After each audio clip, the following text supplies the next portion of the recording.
You're listening to the RN Mentor, a podcast designed to document and bring you the work and experience of some of the most influential nurses in our profession.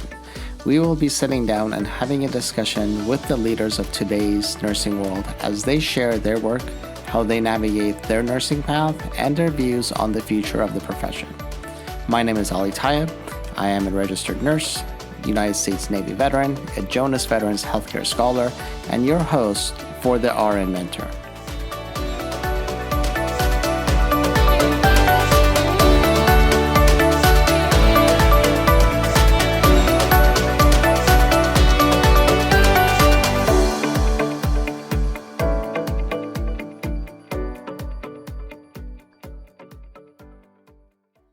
You should get a little recording notice. I did. Awesome. Okay, we'll get started. Hello, and welcome to another episode of the RN Mentor podcast. I am extremely excited to be joined today by Dr. Beverly Malone. Under Dr. Beverly Malone's leadership, the National League of Nursing has advanced the science of nursing education through enhancing stakeholder collaboration, increasing diversity in the nursing scholarship, and championing evidence-based practice. Dr. Malone's distinguished career has blended policy, education, administration, and clinical practice, including as Federal Deputy Assistant Secretary for Health under President Bill Clinton. Presently, Dr. Malone serves as Vice Chair at the Institute of Healthcare Improvement, Board of Directors, co-leads the National Academy of Medicine Health Professional Education. Most recently, in 2022, Dr. Malone was listed in Modern Healthcare's 100 Most Influential People in Healthcare for the third consecutive year. She was honored by the American Nurses Association with the prestigious President's Award, and Villanova University selected her for the M. Louise Fitzpatrick Award for Transformative Leadership. Dr. Malone was named one of the 50 most influential clinical executives by Modern Healthcare, and she was featured as one of 25 outstanding women for Women's History Month by Diverse Issues in Higher Education. Modern Healthcare honored her with a Top 25 Women's Leader Luminary Award in 2021, named her to the inaugural list of 5 minority healthcare luminaries, and included her amongst 100 most influential people in healthcare. She was previously honored in their list of top 25 women in healthcare. Additionally, the International Society for Psychiatric Mental Health Nurses honored her with the Living Legends Award. In 2020, Dr. Malone was ranked number 5 in Modern Healthcare's top 100 influential people. She was also bestowed the Gail L. Warden Leadership Excellence Award by the National Center for Healthcare Leadership and conferred by the American Academy of Nursing with their highest nursing honor, Living Legend. Dr. Malone has earned additional accolades, including the Florence Nightingale Award, induction into the Home Care and Hospice Hall of Fame, and the Nursing Hall of Fame from Tuskegee University in Alabama. She received a fellowship ad eundem of the Faculty of Nursing and Midwifery from the Royal College of Surgeons, Ireland. Dr. Malone has received more than 20 honorary doctorates, both domestically and abroad, including from Georgetown University. In 1996, she was elected to 2 terms as president of the American Nurses Association, representing over 180,000 nurses in the U.S. A recognized global leader, Dr. Malone served as General Secretary of Royal College of Nursing of the United Kingdom. Dr. Malone was also Vice Chair of the Brussels-based European Federation of Nurses Association. Furthermore, she has the distinguished honor of her portrait being displayed at the National Portrait Gallery in London, United Kingdom. And her full bio for all of our listeners is going to be on the website, so please visit. There's a lot I cut out of here so we have the opportunity to speak to Dr. Malone. So welcome to the show, Dr. Malone. Thank you so very much. So I will get right to it and start with the question, how did you decide nursing was going to be the path for you? Ali, I was raised by my great-grandmother, and she was a healer in the community. She had only gotten to the 3rd grade in school, but she was a herbalist, and she would take me out into the countryside and say, she never pronounced my name the way I understood it to be. She called me Beverly. And she would say, Beverly, go pick that and pick that. And I would, and she would rub it all together and put it on a baby's head and hair would grow. She was just phenomenal. And the community loved her. And so it was her desire very early on that I would be a nurse. And I just wanted to be like her. Amazing, amazing. I love that. I love the idea of the community healer, because so many times, like, we don't recognize them, and we still have them in the communities. Many communities still have those healers around. So amazing. How did you decide where you're going to go to school, or what path you were going to take once you were actually in school? Well, it was very interesting because when I was in high school, at the end, getting toward my senior year, my counselor said, well, you're so bright. Thank you very much. And so I think you should go to a diploma school, the Louisville Hospital School of Nursing. Since, that's where, if you're really bright and you're Black, that's where you would go. Wow. And I was a majorette at the school at the time, and they didn't have a band at a hospital diploma school of nursing. And I mean, how could I be a majorette at a hospital program? And so I said, no, I've got to go to a university because I might want to be a majorette.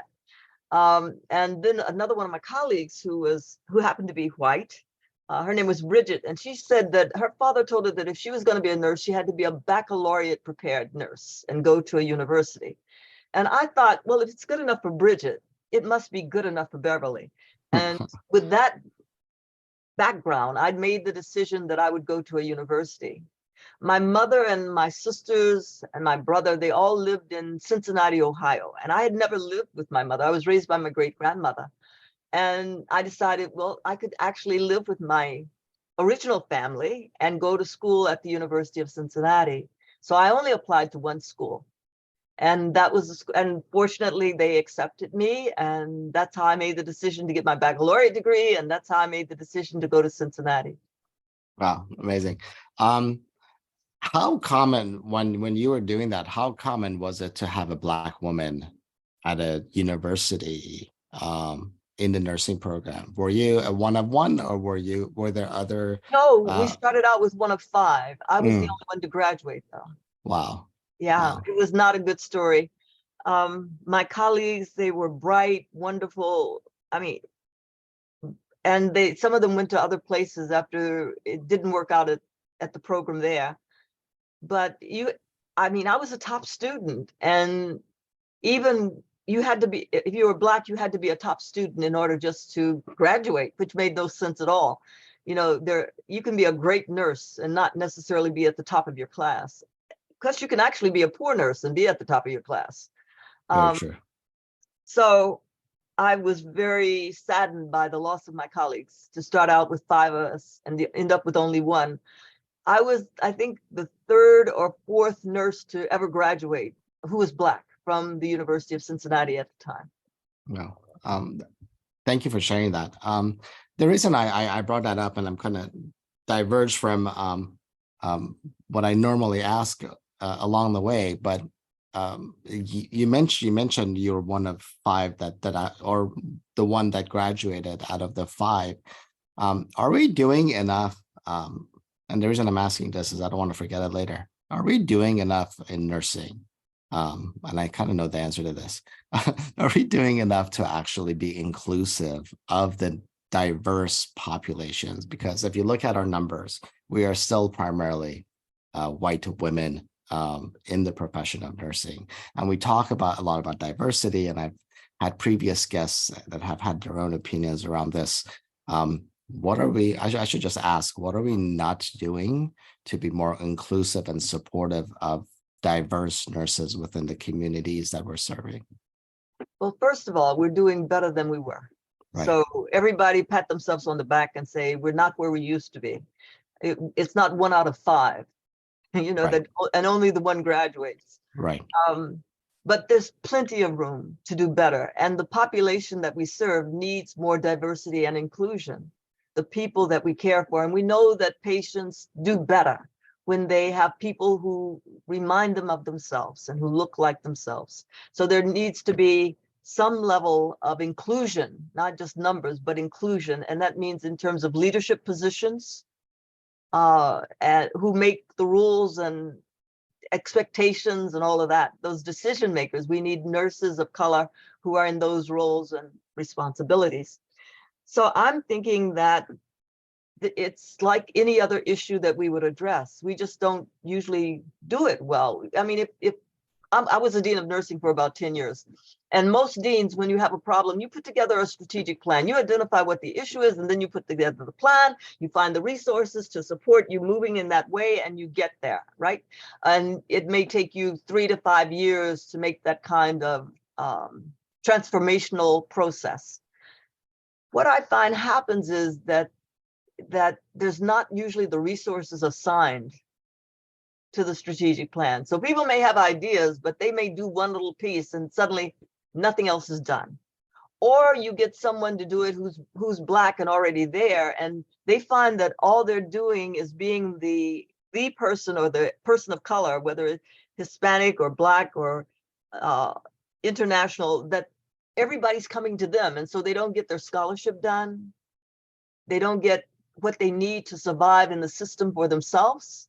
Right. And they find themselves on the fringe, trying to take care of the population, but at the same time being used. And so not their well-being is at risk by taking care of everyone else. So you can't do that. It's got to be a strategic way of going about it. You've got to actually identify someone where their life is not tied up with publish or perish, because they've got students that they need to address and take care of and support and help them through the system. And that means money. That means finances to support the dream, to support the goal.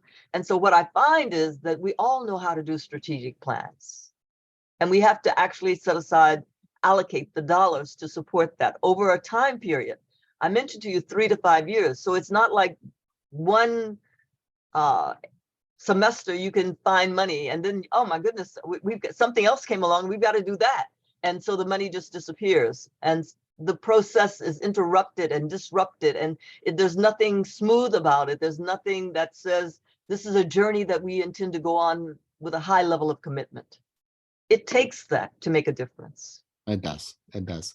In your opinion, how much are university systems also integrated or have those systemic biases? Because we attract, for example, nurses of color, but then they have, as you mentioned, they have that time period where they have to get grants and publish and do everything that they need to do, but they are also being pulled into a lot of DEI work, right? Oh, yeah. The representative on committees, the representative as whatever You else. got it. So that's how so how much do you think systems are actually changing to support?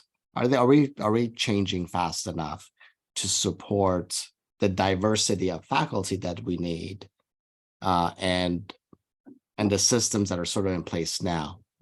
I do believe that we're trying. I don't believe that it's fast enough, but I give E for effort. I don't want to discourage anybody. Just because it's taking you a little bit longer, if you have a commitment, if you understand you've got to have resources that go beyond your basic budget, and that you can't rob Peter to pay Paul. So we're going to do this for diversity over here, but the basic salaries of faculty is going to suffer. Who wants to stay? People of color don't want to stay, and people who are not of color don't. I mean, nobody wants. We're not going to be paid. So it's that understanding that it's going to take some additional resources, and it's going to be a time period. It's like any strategic plan. You have to look at it over time. It's a 3 to 5 years for transformation to actually occur in any system, for a cultural shift. And I just think that many programs don't have the long-term commitment to making it happen. That something else comes up and blows them out of the water, or the dean changes. Deans are changing, like we're playing musical chairs. And so that the commitment was there, but because of new leadership, voila, no longer the commitment. And so it gets interrupted. And so where it was off to perhaps a very good start, it gets disrupted. So, I mean, there are all of these real issues. And then structural racism is just part of the fabric of the organization. So we're talking about a cultural shift. And it doesn't mean you wipe it all out. I don't believe you eliminate it. I think you acknowledge it and you plan to work around it and how to get through it, over it, under it, whatever you need to do. But it's not that it disappears. Right. So I think some realistic, and I always believe in you hire a consultant to come in and say the things that nobody will say. I call them your hired gun. You know, they come in like the Wild Wild West and they shoot up the town. They can walk out. They go back, you know, they're gone. But it's harder for the people who live in that organization to say those very difficult things that need to be said in order for people to know where to start. Very true. Very true. Thank you. I want to as long as we're on the topic and we're talking about diversity, where do you think we should start recruiting? Because I think, you know, by the time people get into college, which is where a lot of the recruitment happens, I think it might be a little late. And I see a lot of people looking at different avenues of how do we attract more diversity. We were talking about that the other day. And when I was a dean for 10 years at North Carolina A&T State University in Greensboro, North Carolina. We started a Future Nurses Club in high schools. I don't know why they were there when I was coming through. I don't know what happened to them, but something that gives young people an opportunity to focus at an early stage of the game and to start understanding how great nursing is, and to work in some of the hospitals or home care settings where they can be candy stripers or assistants or something that gives you some idea, some reflection of whether or not you can even talk to patients, whether you can even be there with the families, or whether you find it not a good place for you. I mean, it's a really kind of a tryout area. Right. So I think things like Future Nurses Clubs and it doesn't just have to be in high school. Why couldn't it be in middle schools? That you could show an interest early on in the game, and those who were interested could get more information. I wouldn't drive it home, but by the time they get to high school, they might have the opportunity to work in a setting where they could actually find out if they have the taste for it, the attraction to it. The other thing is that we worked with the counselors in the high school. You remember when I talked to you about my decision to become a nurse, that I had talked to my counselor who gave me a really poor recommendation to go to a diploma school. But those counselors are the gatekeepers. Right. They are your traffic cops, you know, who say who goes through this lane, who goes through that lane, this area is blocked off. So we need, if they don't know about nursing and about how it has changed and how it is really an opportunity to advance your life, and that it's the gold card for almost any type of nursing you want to do. I can work with children, I can work with older adults, I can be a psychiatric mental health nurse and work with everybody because everyone's got psych problems. There are just so many options in nursing. I can work here in the States, I can work abroad, I can work in a number of different ways. Nursing is such a creative opportunity. And then I also know that I'm useful. I know that I make a difference in the world. I have meaning to my life. Nursing provides that. So I am totally in love and all in awe of the profession that I chose, and I recommend it to everybody. And you can be over 50, it's not too late to become a nurse. You can go and get a degree in sociology. Come on back. You can do your BSN in 2 years and get that master's also. We have a fast track for you. All you need is a degree in another field, and we'll put you and have the desire to be a nurse. Yeah, very true. Thank you. Thank you. Your passion for the profession just flows through our recording. So thank you. I want to get back to your career. How was your first? So you graduated from your baccalaureate program. How was your first job in the world of nursing, and how did you decide where your career was going to lead you? Well, I worked all the time I was in school. You know, I had to work in order to pay for the part that my scholarship didn't pay for. I needed to pay for it. So I worked all the time. And I went directly from my undergraduate degree to my master's. And I did because the government came out with a proposal. And they said, basically, if you decide to become a psychiatric mental health nurse, we will pay for your last 2 years of your baccalaureate degree and 2 years of a master's program in psych nursing anywhere in the country. Wow. I was not a psych nurse. Psych was not my best area. They kept telling me to read between the lines. I couldn't even find the lines. It made absolutely no sense to me. But the money was looking very good. And there's a very practical side to me. And I said, well, you know, I've got to fall in love with this stuff some kind of way. I don't know how I'm going to get there, but they are offering me 2 years of paid education here at the university, and then 2 more years for my master's anywhere in the country. I'm going to become a psych nurse. I was an orthopedic nurse, extraordinaire. I loved it.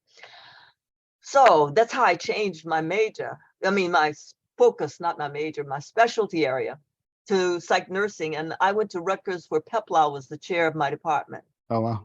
Yeah, I mean, a giant, nothing but a giant in nursing, the mother of psychiatric nursing. So I was so fortunate to have that opportunity. And I did 2 years there. So when I came out, I was about 22, 23, 20, was I 22? Yeah, something like that. I was a clinical nurse specialist. And so I started to work right away. My first job, though, I was teaching. I taught right after my master's program in Detroit, Michigan, at the university there, Wayne State University, taught psych nursing. And I had a great time. And then I became a clinical nurse specialist at a hospital, university hospital, who had never had a clinical nurse specialist. So I wrote my own job description. They said, we'll give you a caseload on the 8th floor where psychiatry was. I said, no, I'll take that, but I want the entire house. I believe that everybody is a little unbalanced when they get sick. And I believe staff need psychiatric support. And I want the whole system. And they said, well, we've never had one like you, so we'll give you everything. So I was the consultant for the entire hospital, and I had a great time.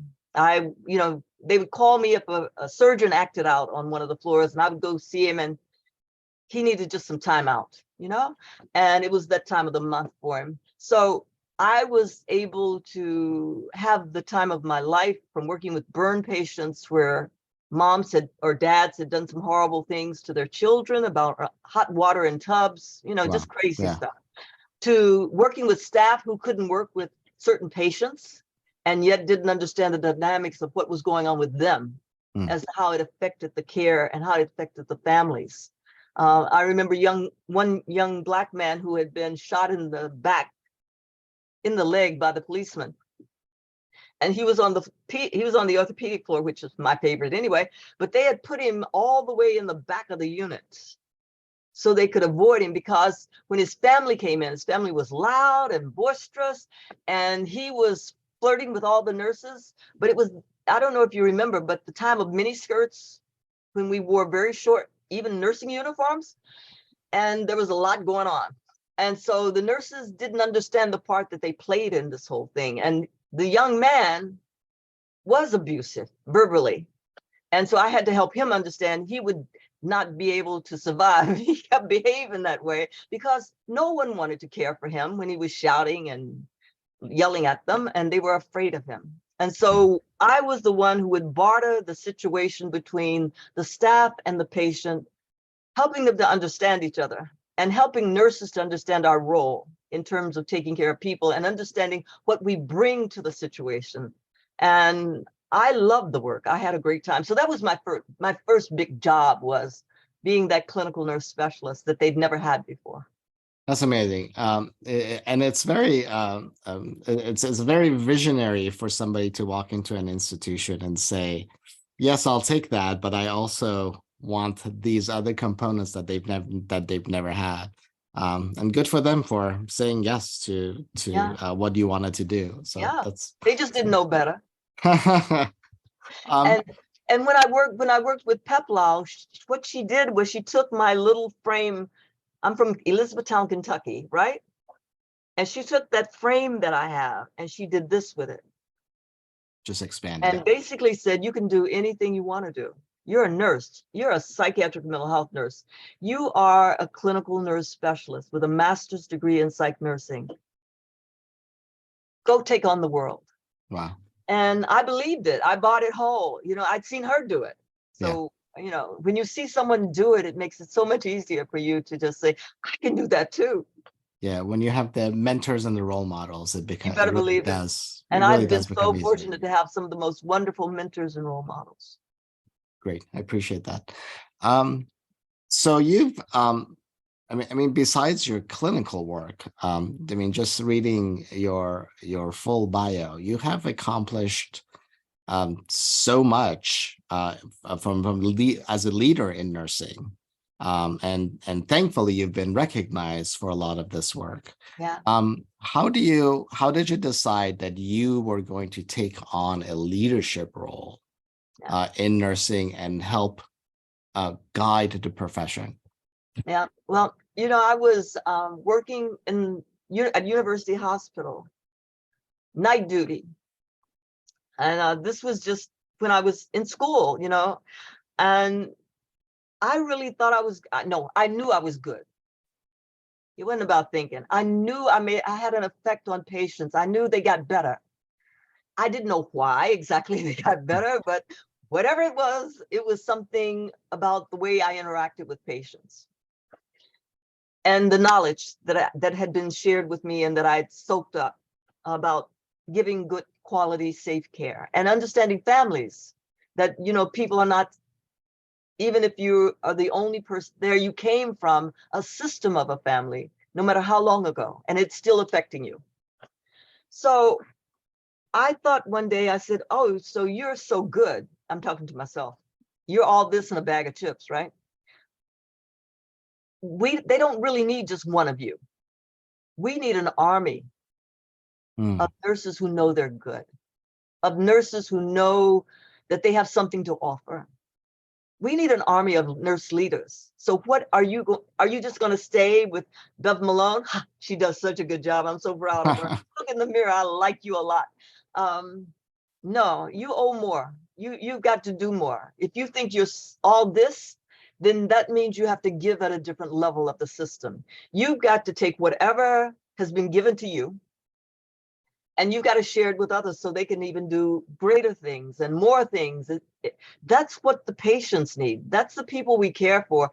It's just not enough to be the only one from 8 to 3. You give great care. Well, what happens when you go home? What happens when you're not there? What Yeah. happens so you cannot say you're doing a great job in nursing. This was me talking to myself. Right. If you know that you can inspire and work with other people and help them to do more. And that's when I became a leader. And Peplau said, when I was in my graduate program, the first day that I arrived, she said, if you don't want to be a leader, you can leave now. Well. And I remember having to make the decision also there that, well, I'd like to stay. I mean, somebody's paying for this education for me. I think I hadn't thought about it because I really kind of an individual loner kind of person. I think I'll be a leader so I can stay. That's great. That's great. Um, what was your first like national platform um that kind of like maybe sets you up for where you are today? Because you are recognized, well, you're recognized as a global leader. But what was your first like national platform that you said, okay, now I'm making difference on this scale? Um, Well, I went from being a clinical nurse specialist, psychiatric clinical nurse specialist, to getting my doctorate in clinical psychology. hmm, And after that, I started running. I went back to work at a hospital in management and administration. And so I created a department of clinical nurse specialists called a consultation department. And basically, I had them work the way I worked, which was still very innovative. I mean, no one was doing it the way that I'd done it, take over the whole house, you know. Right. And to make money, to that nursing should not just be a cost center, it should be a revenue center. Right. So I had about 25 nurses, incredible nurses in burns and nephrology. I mean, you name it. I had every specialty you can imagine. And out of that came a midwifery program where we made about $3 million a year. Out of that came an EPA program where it was such a good program that it became not only the EPA program for the hospital, but for the university. Wow. I mean, there were just so many great things that came out of that program. So I knew early that I could do a systems kind of thing. And I was speaking about the work of this group, and I realized that I had the attention of the nation, that nobody else had done this. And I always understand that it's not just about me. It's about, you know, who you work with. It's never about just you. But I would have the ability to have the platform. And that meant I had a responsibility to deliver and to let people know about who nurses are, what we can do, and how incredibly fantastic we are. So that's when I first realized it. I then decided that I would become part of the American Nurses Association and start to run for offices. And I was all the way to being vice president of the Ohio State Nurses Association. And then I took a position down in North Carolina as dean and decided that I wanted to be on the board of the American Nurses Association. I had to start all over again because they said, we don't know you. You're from the North, you're a carpetbagger. So I had to go back and do everything all over as if I was new. But by doing it, I met so many people in North Carolina that by the time I was running for president, everybody was supporting me. Yeah. The whole state. And they were very good to me. And so when I became president of ANA, that's when I really had the national platform to step off. Yeah. Where you mentioned the ANA. What do you think we need to do to have more participation? Because we have over 4 million nurses. I think the ANA right now is somewhere around maybe 400,000 members. What do we need to do to get more nurses engaged with this national institution that is our representative? I mean, when they lobby for the 4 million nurses. They're not lobbying for the few 100,000. So what do you think would be the strategy to get more nurses engaged or more nurses involved or in membership at least? Well, the thing for me is that I kind of know the nursing mentality. I'm a loner. Basically, that's where I started. I was not an organizational person. Yeah. I believed I had enough to do in life. I didn't have time for organizations. It's a lot of work. And I'm not an outgoing person naturally. I mean, I'm very backwards at times. So I think many nurses are just trying to keep their head above water, take care of their families, work their jobs. And so they're very busy. So the idea of being involved in an association, it's a very difficult thing for them to even think about as, I don't have the time. I mean, and my thought is that we have to make space for those at various levels of where they are. That when you have young kids and you're working on your doctorate or your master's, you may not have time. Yeah. But it doesn't mean you can't have some level of membership, some way of belonging, some kind of, and then as you grow in your career, you're going to need that association. You'll find that there's a use for it.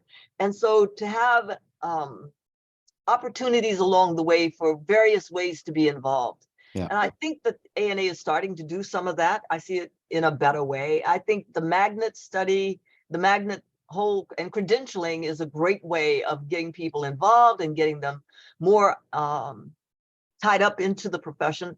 I always wanted, and this was my own personal thing, I always wanted ANA to open up to licensed practical nurses. Very true. Because my belief was that ANA should be a house for all nurses. And that to me is the diversity and the inclusion model that would be inclusive of our colleagues. If you LPNs report to RNs, Right. they're ours. We have to have some way of collaborating and working with them and let them know how we value them and they value us. There has to be some place to build the relationship professionally. There is no place at this time.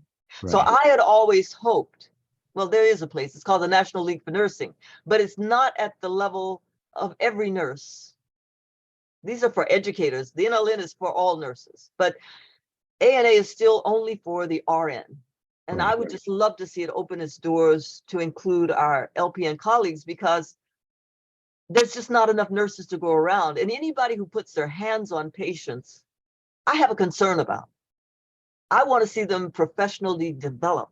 I want to make sure they're staying on top of the latest information available. I want good things because they're going to be touching patients and they're going to be reporting to me on my license. So it would seem that we would find a way to put our arms around our licensed practical, licensed vocational nurse colleagues. Very true. Thank you for that.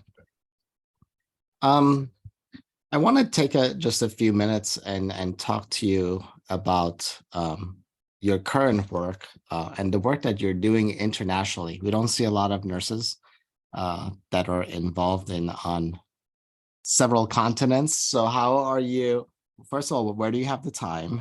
And then how do you think nursing on a global level, what does nursing look like on a global level? Because you're on the US and you're doing a lot of work in Europe. Yeah. How is that? Well, the way that I got involved in Europe was by being president of the American Nurses Association and going to the International Council of Nurses. Big event, and they have a big event every 2 years. This one is going to be in Montreal in July. So we'll be all going, and that's one way that I end up doing a lot, because I go to places where it's international. You cannot be international just by sitting at home. You know, I know that virtual is good and Zoom does work, but you actually have to build relationships globally in order to make that happen. So there has to be, in addition to the wonderful technology that unites the world, you also every now and then have to put some physical presence in with the interaction and the transactions. So I've been fortunate that I lived in England for 6 years, and I worked as the General Secretary of the Royal College of Nursing. And when I went there, there were 320,000 nurses in the Royal College of Nursing. And when I left, there were 400,000. Wow. So we grew while I was there. And it's the largest professional union of nurses in the world. Because of that, I was also involved with the European Federation of Nurses, which had about 25 countries in it. And I was the vice president. Wow. And so we used to do our meetings in French and English. I mean, and then I do a lot of group relations work that is international. So I used to work with the French, who are interesting, wonderful people. And I worked with all kinds of other groups of people around the world. And it was nothing for me not to be doing something in Korea or to be something in Japan. And still there is. And it took my little Kentucky small town, Elizabethtown courthouse sitting right in the middle of town where you can get lost just going around it and around it and around to the international stage. Wow. And I realized that I had something to offer even beyond the US, and that nursing was the same in so many ways, that we all care about the patients and the people we care for, and that we're all committed. And when I say all, I know there's the aberrant one, so I'm not loosey-goosey about us. You know, I understand that not all of us, and none of us are perfect, so I got that. But we do bring something about that caring for society and the healing of society and the integrity that we bring to the work we do. That is so special. And we know how to collaborate with other disciplines. We know how to help physicians work more effectively. We know how to bring in the services that a patient needs and how to bring a team together to provide good care, and how to work with a family that's not speaking to each other. And we know how to make the system work for healing and the journey of life from cradle to grave. Right. So I am just so in awe of what we do. And to find out, when I was in Europe, they would say, well, how do you compare the US nurses with the UK nurses? And I say, well, it's a different ball game. Here you have everybody deserves care. It's not an issue. You have the NHS, the National Health Service. Everyone gets care. There, healthcare is a right. Here, healthcare is a right. There, it's a privilege in the US. You have to pay for it. Right. And so every time we get closer in the US to providing services to people like healthcare, a basic right to living, I get happier about it. That's fantastic. Yeah, it is strange how in the US we treat it as a privilege to have healthcare. So it's an interesting concept. Now, I want to, you mentioned nurses as revenue generators versus a cost center, as you mentioned before. What does nursing have to do, or what does somebody else have to do to advocate for nurses to be seen as revenue generators? Well, let me tell you what the NLN is doing. Our basic model is called a mission-aligned business model. So that basically means that we have a business model, but it's aimed at our mission, Right. which means promoting excellence in nursing education to build a strong and diverse nursing workforce to advance the health of the nation and the global community. That's our mission. Our revenue generators, our initiatives, our programs are all aimed at that mission. That's our North Star. We know where we're going. But the mission-aligned business model means that I expect to generate revenue. And I expect to generate different types of revenue. I don't just have one revenue stream. I don't just rely on membership. I should not have to, every time I want to do something new and innovative, go to my membership and say, I've got to raise your dues because we want to do this exciting thing. I should have different strands of revenue coming in that provide me with seed money to do the innovation, to do the creativity piece, to do the technology piece for nursing, and so that's the way I run the organization. And that's the way I would have run the hospitals. It's just my belief that we need to generate revenue, and that healthcare is such a central issue.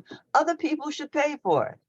We've got these corporate giants who are very interested in healthcare, and some of them have businesses.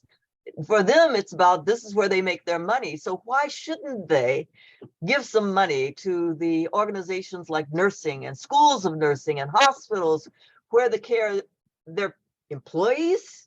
I mean, nursing is in the fabric of the whole US, the whole world. So why shouldn't others help fund it? And that's my job, to help people understand. I can show you how to be useful, how you can give to nursing and even feel good about it. I don't know how you made your money, but I can tell you a way that you can feel good about the money that you give away. Yeah, that's excellent. Do you think nursing limits itself by not being in positions that actually make the decisions for hospital? Like, is there a reason? Do you think it's self-limiting by us not seeing more nurses in those executive roles and more nursing running organizations? Well, you see, what I believe is that there are a lot of nurses running organizations, a lot of healthcare organizations. They don't claim to be nurses anymore. Right. It's a hidden factor. Well, I used to be a nurse, and I just don't buy that. I think we should have a welcoming home party for all those nurses who are denying that they're nurses. Right. Once a nurse, always a nurse. And they make the best administrators because they understand the system from the bottom up, from the inside out. They understand between 12 and 6 in the morning what goes on and how the care has to be consistent, and how after surgery people have difficulty sleeping in the middle of the night and they may be we know. We are 24 hours. So when we move into those administrative positions, we are better administrators than anybody I know. I just want us to own the fact that we're still a nurse. Very true. Very true. Thank you. I'm just cognizant of the time. I want to make sure that we have some time to speak about your role with the NLN and the work that you're doing. So we already touched on it a little bit, but I want to give you an opportunity to talk about the NLN and the work that it's doing and Yeah. where your vision is going to take you. Yeah, I am so excited about, okay, first of all, competency-based education is incredibly important. We have a resuscitation quality initiative in terms of resuscitation basically, and basically the research was done by nurses, Dr. Marilyn Orman and her colleagues, and that said that if you learn resuscitation on a regular basis, like every other month or every 3 months, you retain it better than once or every 2 years. Your skills is better. You do better resuscitation. And that means you save lives. So we're working on that whole competency base that really we've got to redo how we think of educating people and educating nurses and others, not just nurses, but others. So I'm very much into competency based. And that just because it takes Bev Malone 2 years to do something, Shirley Ann, it only takes her a year. So why would we do the same thing? Why couldn't Shirley Ann move on before Bev Malone? So I'm really into that. The second thing, another big agenda item is climate. I see the world frying or being blown away by a tornado or being frozen, but overflowed by flood. I just see climate as one of the most central issues about the well-being of the earth. How can I talk about healthy people without talking about a healthy planet? So to me, this is, and nurses are still waking up to it. Right. They don't understand that it's a health issue. It is a social determinant of health. And so that's part of my job. I'm signed up for climate, and the NLN is signed up for climate. Another one that is so very important to me is technology, is the whole AI. And we're looking at putting together a research center focusing on AI. And we'll be one of the first ones in the country to do that in association work. We're one of the first ones in the country to have an Institute for Social Determinants of Health, another area of focus for me. And I do this by getting other people to join us in funding these institutes and centers. I believe that somebody would be very interested in helping us pay for it. And that's what I found, and that's how I fund it. I don't go to my members and say, I want to do this, will you pay? No. I bring them, I say, this is what healthcare needs, this is what nurse educators need, let's find the money. Let's find a corporation who's willing to partner with us in supporting this. So let's find a university, let's find some monies to do that. And that's my job. I'm a finder of money, and I don't mind that at all. So it's climate, it's competency-based, it's social determinants of health, it's diversity, equity, and inclusion, and structural racism.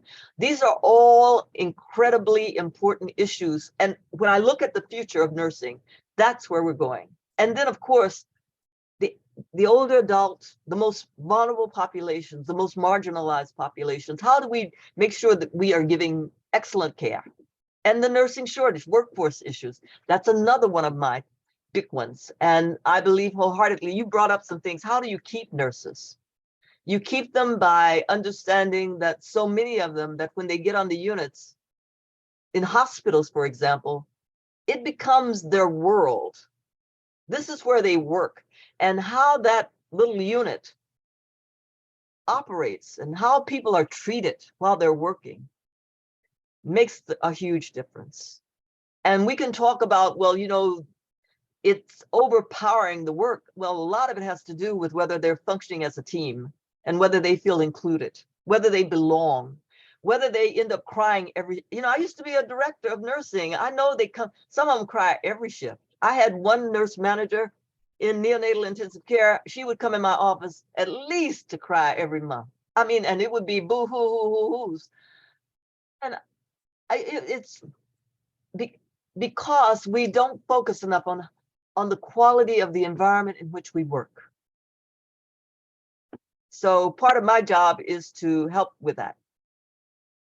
I believe that wholeheartedly. I believe I have a mission. And, I wake up every morning thinking, okay, what am I supposed to do today?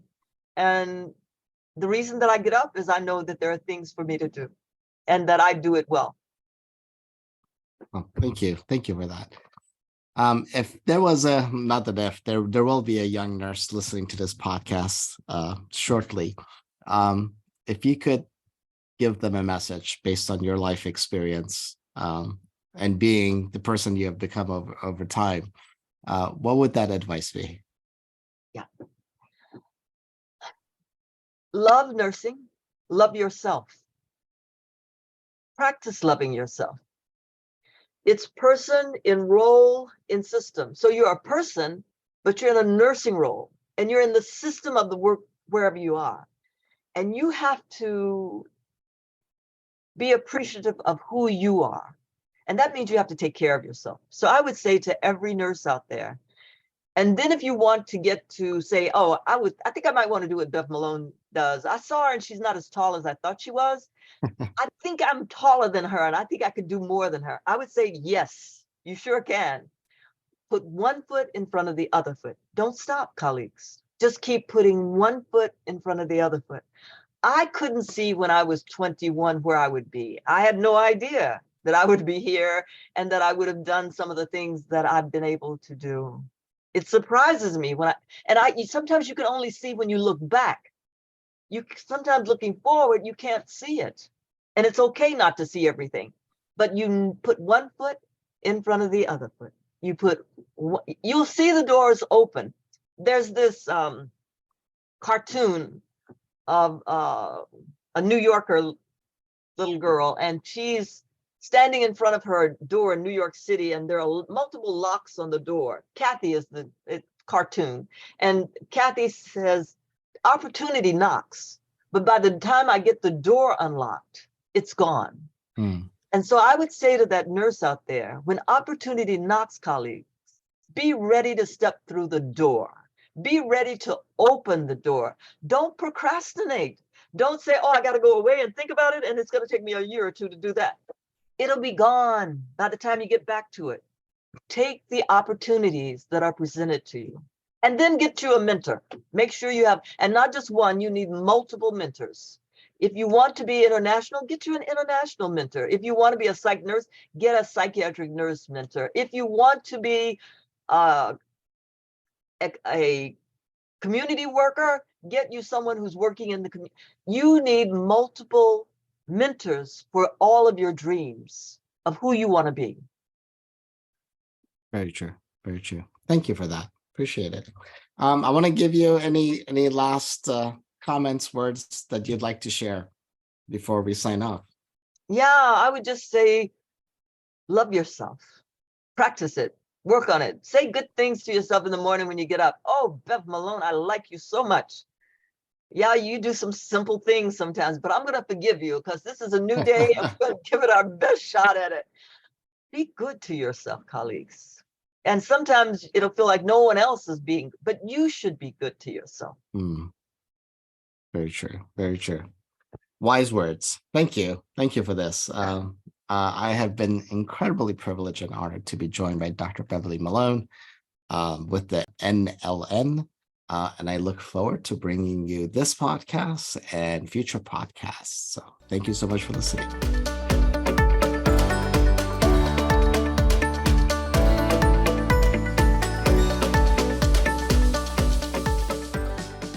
You've been listening to the RN Mentor with your host, Ali Tayeb.